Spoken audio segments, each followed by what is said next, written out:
to my channel.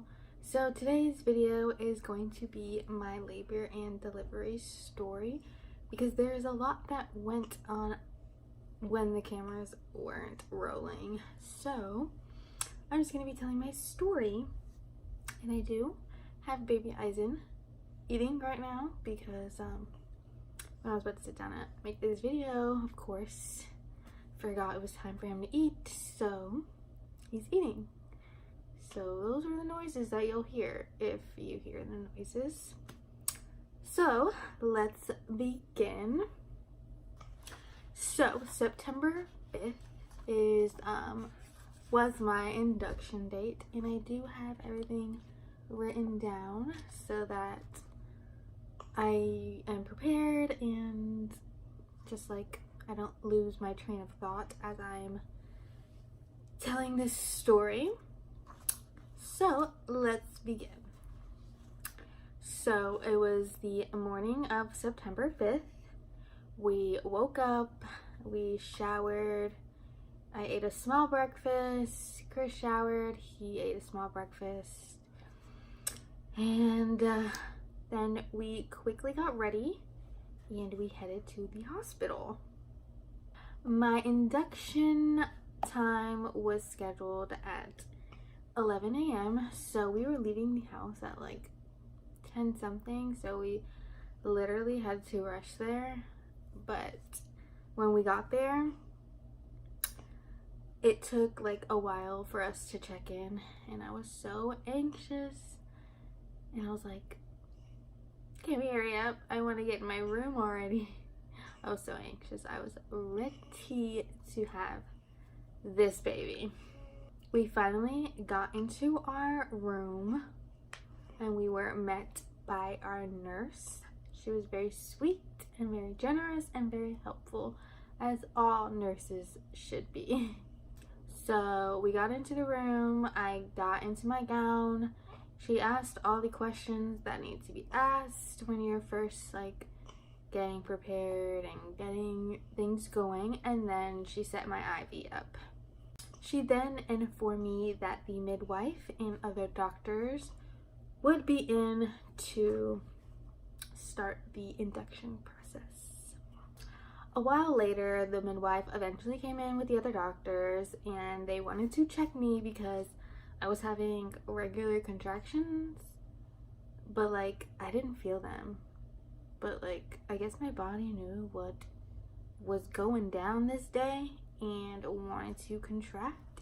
So I was contracting on the monitor, and they wanted to check me to see how far along I am and the best possible way to bring on the induction.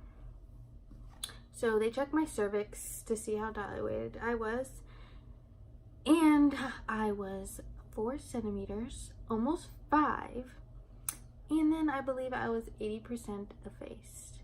So that was pretty good because the last time I was there, I was 3 centimeters, and that was like a week ago from the induction day. So like I was almost 5 centimeters. When they told me that, I was like, girl, what? When did that happen? I wish that would have happened before. So then they informed me that they were going to start Pitocin to get things moving along quick, and that was the best option to start the induction, and that when I get to a full 5 centimeters, they will come in and break my water. My nurse put in the order for the Pitocin, and she also had to put in the orders for the penicillin because I was group B positive, so I had to get antibiotics the whole time I'm in labor. So she put those orders in, and then I waited for all that, and then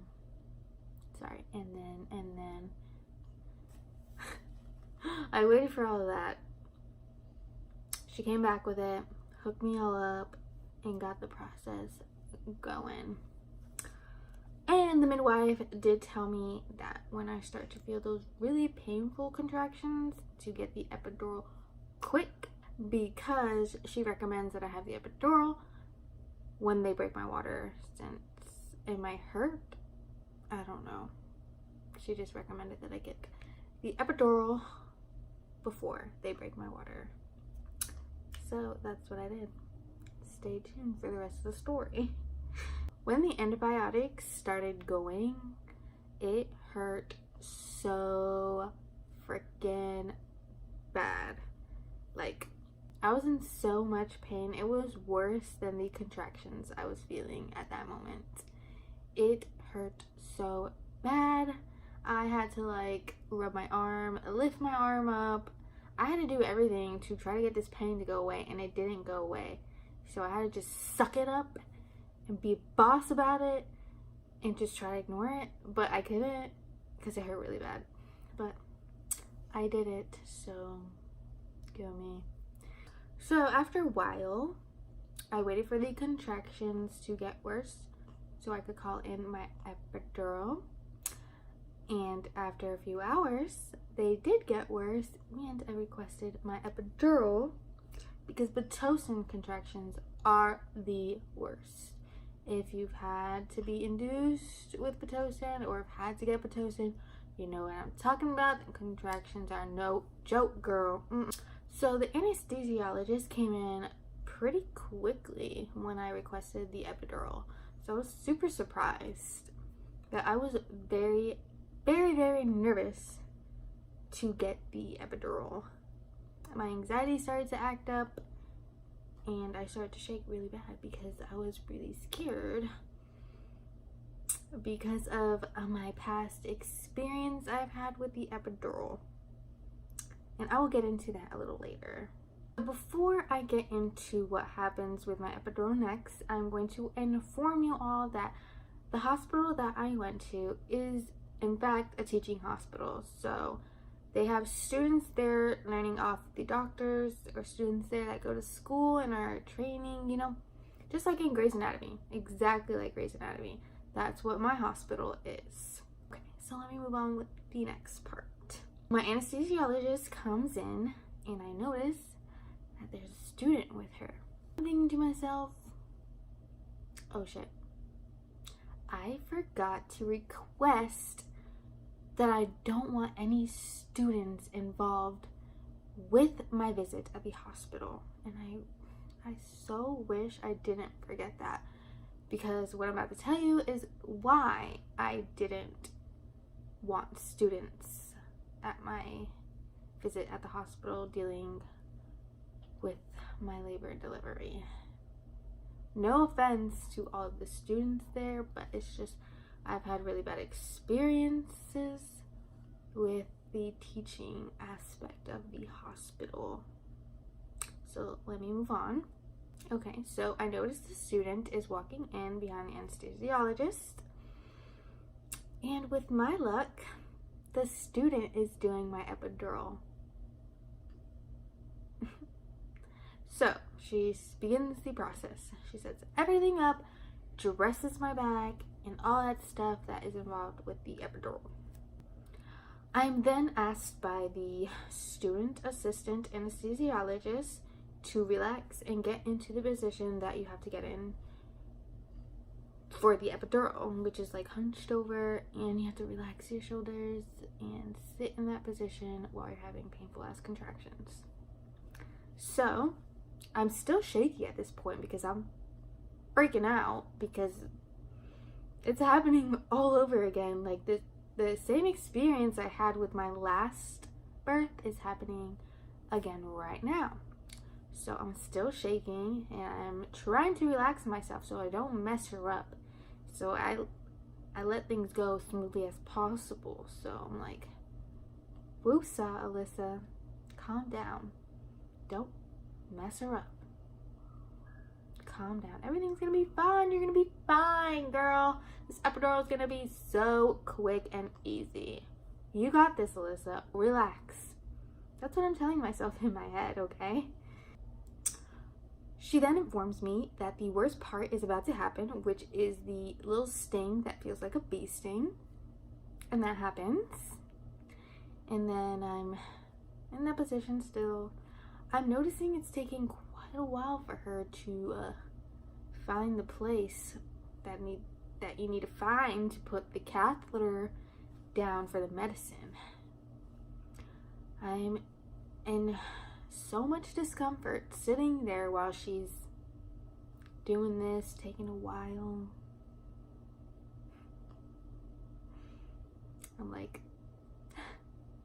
you had every reason to be freaking out, girl. She's literally digging around in my back, trying to find that spot. And here I am, uncomfortable, hunched over, with painful ass contractions. And, mind you, the anesthesiologist that came in with her is not even supervising her. She's on the computer, you know, doing the questionnaire that you need to do when you're getting the epidural. So, like, I had to answer questions while I was getting the epidural. Cool. So then, the main anesthesiologist asked her if she's doing okay. The student replies that she can't find the correct spot. So, the main anesthesiologist comes over, assists her, and tells her that she's in the wrong spot. So I'm like,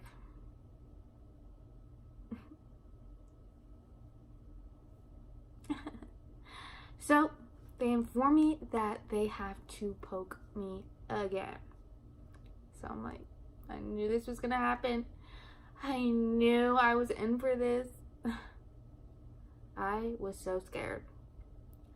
Because, like, what if they make me go paralyzed? And Chris was standing inside the room, and he was scared as shit because he saw how much pain and discomfort I was in, that he thought something was happening. Something bad was happening. So they poke me again, and she sticks the catheter in, and she finally finds the place. And I'm like, hallelujah, let's get this over with. The anesthesiologist tells me that she's going to start with a low dosage just because I have a history of high blood pressure, and my blood pressure was a little bit spiked because of how fucking nervous I was and how scared I was for this whole process. And I had every right to be scared because look what happened.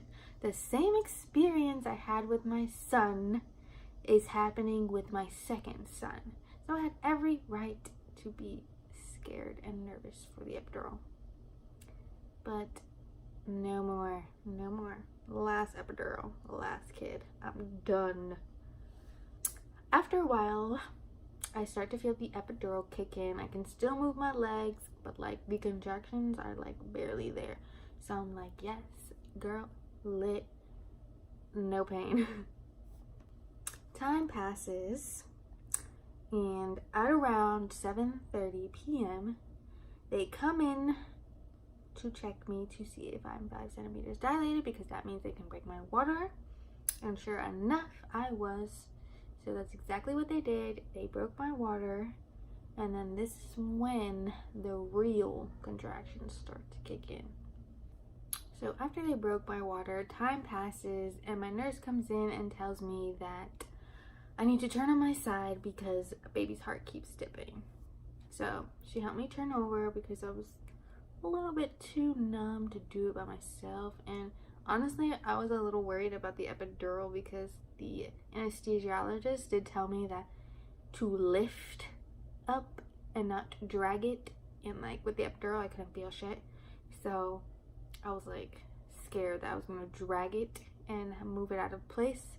And it was hard for me to lift up because I couldn't feel anything. So I was scared about that. So she helped me turn on my side. And then moments later, I'm starting to feel these painful contractions while laying on the side. And I'm telling you, it's so painful. But I'm like, okay, you can take this. Baby's heart is dipping. You cannot go back on your back. You need to stay like this for a little bit more. You can do it. But those contractions hurt so bad. After a while of those painful contractions, I called my nurse because I could not take the pain anymore. And she tells me, you can press the epidural button now. Since it's been like half an hour, you can press it as many times as you want. You can press it, I believe it was every 10 minutes I could press the epidural button for more medicine. So that's what your girl did. I was pressing that button every 10 minutes, and so was Chris, because he saw how much pain I was in with these contractions laying on my side. So me and him were just like pressing that button constantly every 10 minutes for more medicine to go into me so I don't feel it, but it didn't work. I'm allowed to lay on my back now, and that's what I did. And when I turned over, I could not feel my legs at all. And supposedly this was a low dosage of epidural, and it felt like a full dosage because I could not feel nothing. I was completely numb. An hour or two later, I was told that I had to lay on my side again. And on my back, I didn't feel any contractions. I was super comfortable, super, like, I was super, what's that word? I was super content. I was content because I didn't feel anything, didn't feel no contractions, nothing. I was completely numb from the epidural, and I was living the life. So after I was told to lay on my side again, I was a little distraught about that. But being so numb, I couldn't turn over by myself, so I needed some assistance from the nurse, and that's exactly what I got. I was turned over onto my side again because the baby's heart rate was dipping again while laying on my back. I guess he did not like me laying on my back. Of course he didn't, because he was so stubborn. A few hours later passed as I'm laying on my side. Then my nurse comes in. She checks my vitals, checks everything. I'm good. She asked me if I feel any pressure down there, and I'm like, no girl, I don't feel nothing. She's like, I would expect the baby to be here by now. So I'm like, nope, I haven't felt anything. And then she leaves, and then I'm dealing with contractions on my side again. Hour later, or two, I don't know. A couple hours later, she comes in again because the baby's heartbeat went off the monitor. So she's trying to find it, and she couldn't find it. And I'm low-key freaking out because I'm like, what's happening? It's my baby, okay? She finally finds his heartbeat, and I am so relieved. She then asks if she can check me to see where I'm at, and I'm like, yes, please do. I want to see where I'm at too. I'm trying to have this baby ASAP. Let's get it going. So she is checking me, and she tells me the baby is literally right there. So she starts paging the doctors and telling them, let's go. It's baby time. This baby is about to be born. So Chris goes to go see if he sees anything, and sure enough, my son's head was right there. Like, I didn't even have to do practice pushes for his head to be right there. His head was literally right there. He took a picture of it, so we have that for memories. And it was just so crazy to see. I was like, oh my god, he's coming. So the doctors quickly come in and start setting up the required tools and tarp thing for like the fluid for delivery, and they couldn't even finish in time because my son was coming all by himself. Like, I wasn't even pushing or anything, or at least I didn't feel like I was pushing. I may have been pushing and not feeling it, but I don't know. Like, I was not even trying to push. I didn't feel I was pushing. I didn't push one bit, and he was coming. Like, my son basically delivered himself. Like, his head came out by himself so quickly. The doctors literally had to rush to catch him because of how fast he was coming. He was done eating. So, as I was saying, they did not even have enough time to finish setting up because of how quickly he was coming. They literally had to go in and catch him. His head came so quick, and then after that, his body came within seconds. It was so crazy. If you saw my labor and delivery vlog, I put that video in there. I covered up, you know, my private areas because I don't want that all over YouTube. But I do have that footage in there, and it's just so crazy to see how fast he came, and like by himself. Like I didn't require any pushing. He literally came so fast. And in the video, I do have a very bad angle because Chris filmed it wrong. I didn't have anyone else to film it for me, and Chris wants to be part of the experience, so he kind of like filmed it how he like films his normal everyday, you know, Snapchats or something like that. So I have to train him. I have to YouTube train him. It's in the works though, so sorry for the bad angle in that video. If you want to see my labor and delivery vlog, I'll have it linked down below. It's crazy. Go watch it because of this story. But yeah, as soon as he was born, he was put on top of me, and I let out tears of joy. I didn't even mean to cry. It just kind of came out of me because of how quick he came and how relieved I was that everything went smoothly and safely and no complications and nothing like that. So after I had him, literally all of the doctors and nurses were like in shock, and they were telling me, wow, that's how you have a baby, like that is the way to do it, great job. I was literally getting told by all of the doctors and nurses that I did a good job, and that it's crazy how he was born so fast and like no complications. And then I had one nurse come up to me and like tell me that I looked like I didn't even have a baby. But girl, I was exhausted because that exhaustion hit like an hour later. I was super tired. So that is the end of my labor and delivery story. And now I will introduce you to the star of this story, which is right here. I'm going to turn him around so you can see his face. But he's knocked out. So give me a second. Okay, so this is baby Aizen. This is the stubborn child that didn't want to come out. And then when he finally decided to come out, he wanted to come quickly and wanted to do it all by himself. So this is him. He looks like daddy. He has a dimple on his cheek. He has lots and lots of hair. Let's take this head off so you can see all of his hair. Oh yes, look at all that hair. He sleeps so good. He's the sweetest thing ever. But when it's time to eat, it's time to eat. He gets hangry. But yeah, this is baby Aizen.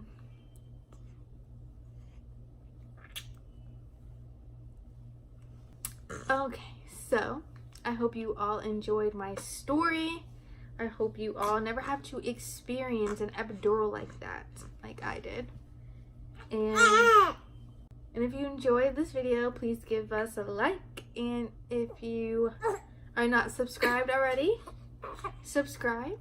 And stay tuned for more videos from us. Bye guys.